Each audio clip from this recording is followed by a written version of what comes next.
Welcome to another edition of our Fearless Football Forecast. The whole crew is back this week. Tony, welcome back. And we miss you, man. Yeah, we did. appreciate it. All the emails and calls, people clamoring for my return. I figured I'd go ahead and grace you guys with my presence today. Good. Well, we got to bring our A game because Jim, perfect so yes. far. Hasn't missed a single game. His picks have been on point, needless to say. So we gotta bring the heat this week for real. Agreed. All right, cool. Well, let's start it off a big game. We were talking about this one earlier.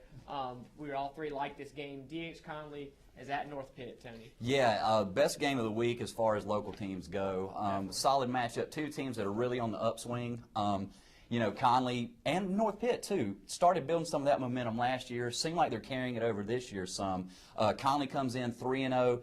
Powerful offense, putting up big numbers on offense. North Pitt seems to be getting that offense rolling, too. Really fast. Really kind of versatile. So, yeah, good matchup between two explosive teams. All right, who are you going to pick in that one? I'm going to pick North Pitt. I'm going for home field advantage here is what I'm going on. I feel like it was a close game last year, a couple plays here and there. Maybe the Panthers would have pulled it out. I think they pushed through this time. All right, a little surprising pick there. What about you, Jim? Who are you going to pick? I'm going to go with Conley in that one just because I think you look at the 40-plus points a game, it's kind of hard to ignore. Walker Cummings is supposed to be back this week, and Pascal had a big game last week. So yeah.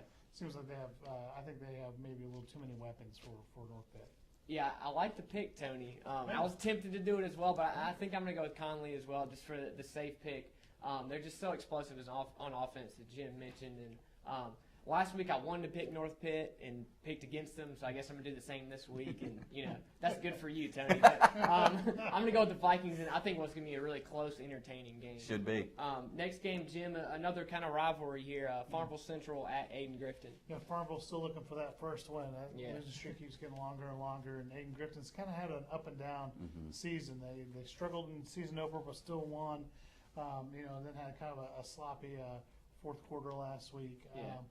Really, unlike the Chargers that turn the ball over and commit as many penalties as they have the first part of the season. Tony and I were talking before we came on the air, so that's it's something that we know that Paul Cornwell is going to get worked out. Absolutely. Yeah. Not something you expect out of a Aden-Grifton team. Yep. I agree for sure. Who are you going to pick in that one? I got to pick Aden-Grifton. Malik Foskey's not going to play this week. Still hurt shoulder, and they really missed him last week, and it's just hard to go into a game like that against a rival like Aden-Grifton, who plays physical football without your best player. Sure. Yeah, I agree. I'm going to pick the Chargers as well. I mean, I covered that game last week. They lost to North Pitt, and Cornwell pretty much, you could tell, challenged those players, his seniors specifically, that, hey, y'all need to, I can only do so much. They need to take care of, fixing those mistakes and stuff we talked about earlier.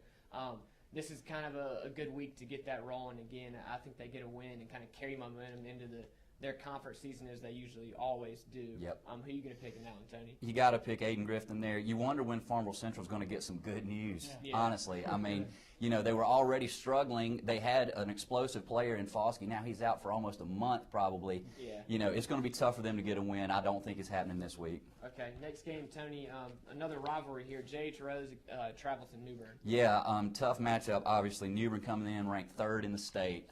Powerhouse program. We all know how good they are. This used to be one of the biggest rivalries in the state, and it was always a huge game. Rose will get a little confidence from that win last week. I saw that game. Their defense was outstanding. They blocked 2 punts and returned them for touchdowns. Really shut down what can be a powerful South Central offense at times. At least they throw the ball a lot.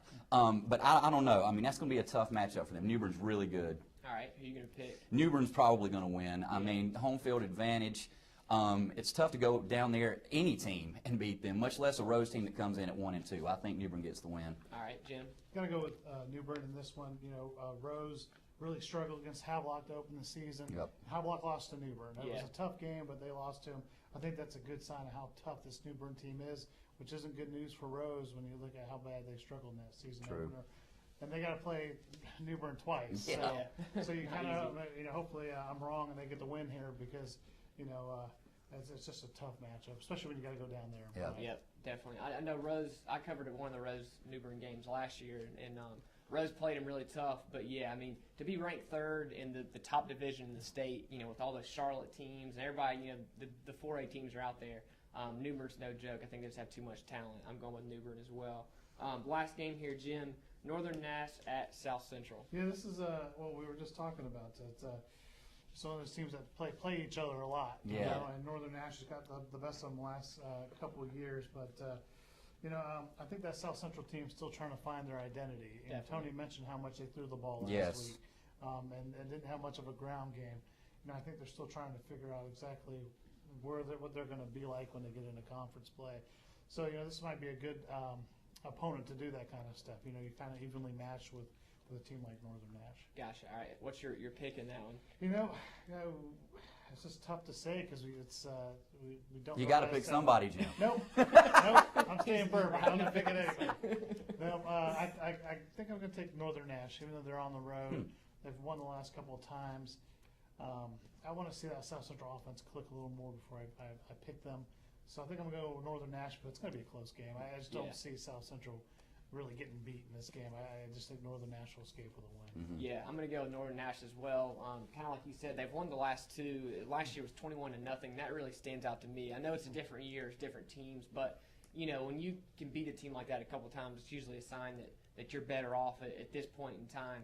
I think South Central can get some wins, especially when they get into that conference here in a little bit. But I like this Northern Nash team. They played some good teams already. They played Tarboro last week.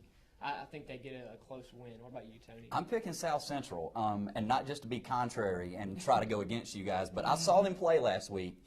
They were not that far away. I mean, you take away those 2 block punts for touchdowns, that's basically an even game with Rose. And that offense, you could see that there are some seeds being planted there. If they ever get that thing right, that hurry-up spread offense is going to drive defenses nuts if they can start connecting. And that's the scary thing about playing a team like that because they could suddenly explode. Absolutely. 40 points on you. It doesn't take much in high school football to suddenly give up an 85-yard touchdown. Happens all the time. You have a blown coverage or you get behind a defender, you're gone, and there's no one else to catch up. Yep. So, that's why I think it's a tough game to pick. Yeah. South Central offense, you throw that many times, you're going to connect. Yeah. Definitely. Just getting in the end zone. That's the thing. Gotcha. All right, well, we had some interesting picks this week. I like that. Good job, fellas. Make sure you grab Saturday's paper, check reflector.com, and we'll see you back next week.